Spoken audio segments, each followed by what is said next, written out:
यहाँ पे सबसे गंदी राजनीति है। पढ़ाई के लिए स्कूल में डोनेशन दे, न कि टीचर्स को डोनेशन देना पड़े।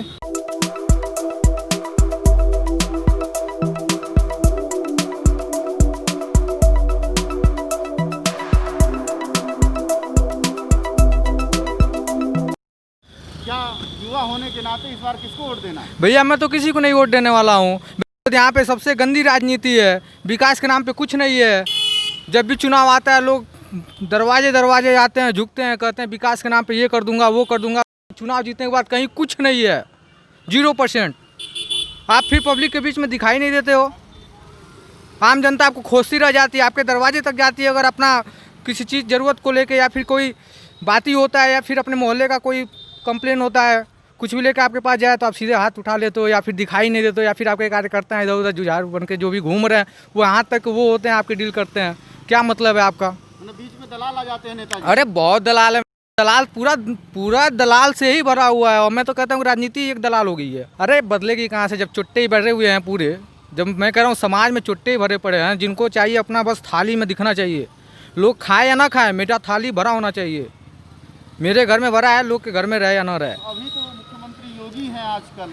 अरे योगी बाबा देखिए, साधारण सी बात है, आम जनता किसी से खुश नहीं, या फिर योगी हो या फिर मोदी हो या फिर अखिलेश हो या फिर मायावती हो।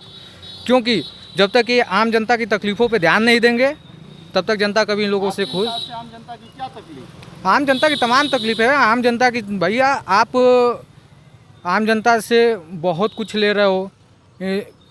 जैसे कि आप मान लो टैक्स वसूल रहे हो या फिर हर तरह का, मतलब जो भी हो, आप काम के नाम पे जो भी आप आम जनता से ले रहे हो तो वो काम दो, आम जनता के बीच पहुंचाओ। आप तो उसको एक बड़ा वादा कर रहे हो, आप दिखा रहे हो मैं ये कर दूंगा वो कर दूंगा, लेकिन आपके आने के बाद पता चलता है कि वो काम होता नहीं है। लगभग सबका यही हाल है। कई सारे त्रिपाठी खड़े हुए हैं। हाँ, क्या खासियत है त्रिपाठियों में? सब लोगों को त्रिपाठियों को टिकट? हम तो ये सब नहीं समझते, जाति पे विश्वास ही नहीं रखते ये हम। सब तो जातीय का मामला। अब जात का मामला है, ये सब समझेंगे। हाँ। तुम किसको वोट दो? तुम्हारा तो वोट ही नहीं होगा। हाँ, तो नेताओं से क्या उम्मीद करते हो? हम नेताओं से यही उम्मीद करते हैं कि वो सिर्फ जिला में यही करे कि बढ़िया काम करे।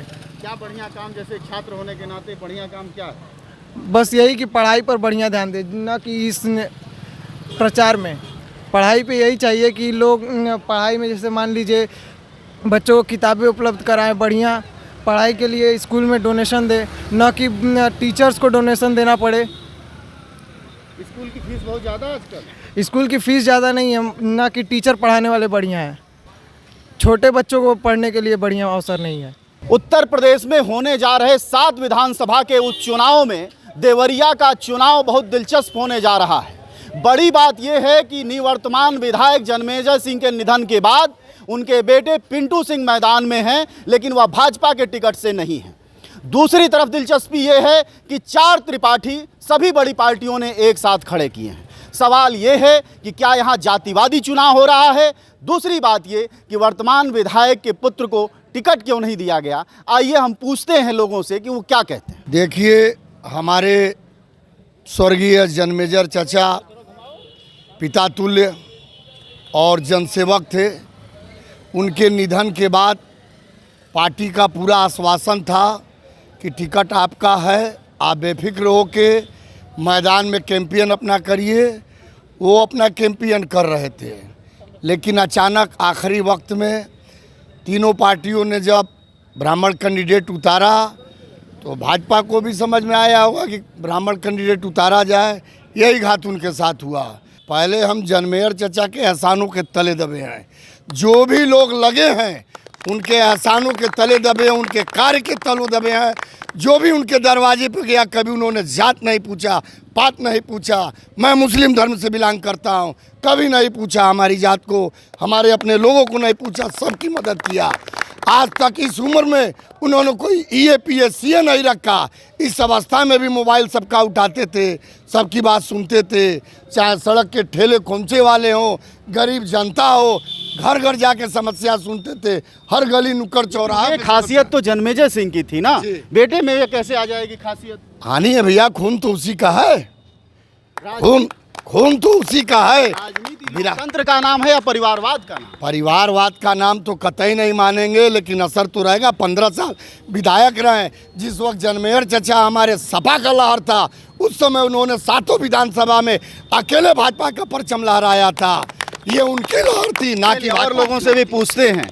जी आप बताइएगा, क्या पार्टी से विद्रोह की क्या वजह है?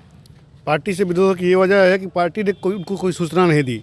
आखिरी समय तक उनको आश्वासन दिया कि आपको टिकट मिलेगा, फील्ड में प्रचार प्रसार करिए। वो जी जान से प्रचार करने लगे और जिस दिन दाखिला का आखिरी दिन था, उसके एक दिन पहले शाम को 5 बजे उनको बताया जाता कि आपका टिकट काट दिया गया है।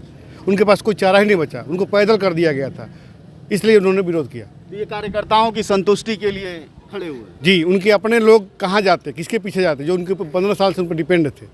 उन्होंने हर कार्यकर्ता की मदद की थी, सब लोग उन्हीं पर डिपेंड थे। तो अपने कार्यकर्ताओं के सम्मान के लिए वो उतर रहे हैं फील्ड में। और ये जरा त्रिपाठी सवाल को लेके पहुंचते हैं किसी के पास। ये बताइए कि ऐसा त्रिपाठियों में क्या खासियत आ गई है कि चारों बड़ी पार्टियों ने त्रिपाठी एंड त्रिपाठी दिया? अब ये तो पार्टियां ही जान रही होंगी। बाकी मुझे नहीं लगता है कि त्रिपाठियों पर क्यों दाव लगाया गया। ऐसा लग रहा था क्योंकि सुनने में आया था कि ब्रह्मा शंकर त्रिपाठी टिकट नहीं मांग रहे थे, बाद में उनको टिकट मिल गया। फिर बीजेपी पता चला कि पिंटू भैया का 100% टिकट कन्फर्म था, पता चला कि उनको कट के, और जो सबसे लग रहा था कि पीछे दौड़ में है टिकट के, सत्यप्रकाश मणि का नाम आ गया। तो ये पार्टियाँ बता सकती हैं, लेकिन मैं पिंटू भैया के बारे में बता रहा हूँ कि युवा वर्ग के लिए उनसे बढ़िया कोई नेता प्रेजेंट टाइम में नहीं है। वो हर एक व्यक्ति के बारे में, हर एक युवा के बारे में, आप जब चाहें तब किसी का फ़ोन करें, किसी से बात करना चाहें कभी भी। और वो सबसे बड़ी बात है कि पैरवी से लेके और आपकी मदद से लेके सारी चीज़ आप करते ये हैं। जो गाली गलौज का ऑडियो जारी हुआ है वो कौन सा? अच्छा, किसका? पिंटू सिंह कौन सा? कई साल पुराना जो कई- आजकल घूम रहा है। अरे अब देखिए, ये चुनाव है, ये चुनाव है। चुनाव में इस समय रिकॉर्डिंग पुराना, उससे पुराना कुछ भी पार्टियां, क्योंकि फर्जी कुछ ना कुछ तो करेंगी ही। ठीक है, चलिए कुछ और लोगों से जानने की कोशिश करते हैं कि त्रिपाठियों में ऐसी क्या खासियत आई है। ये साहब, ये एक युवा मतदाता है, ये बताइए कि त्रिपाठियों के डीएनए में क्या कोई खासियत आ गई है क्या? हर पार्टियों को ये लगता है हाँ। कि ब्राह्मण यहाँ ज़्यादा है, ब्राह्मण यहाँ ज़्यादा, हाँ ब्राह्मण यहाँ ज़्यादा है, त्रिपाठी की जनसंख्या ज़्यादा है, इसलिए उन्होंने त्रिपाठियों को ही टिकट दिया है।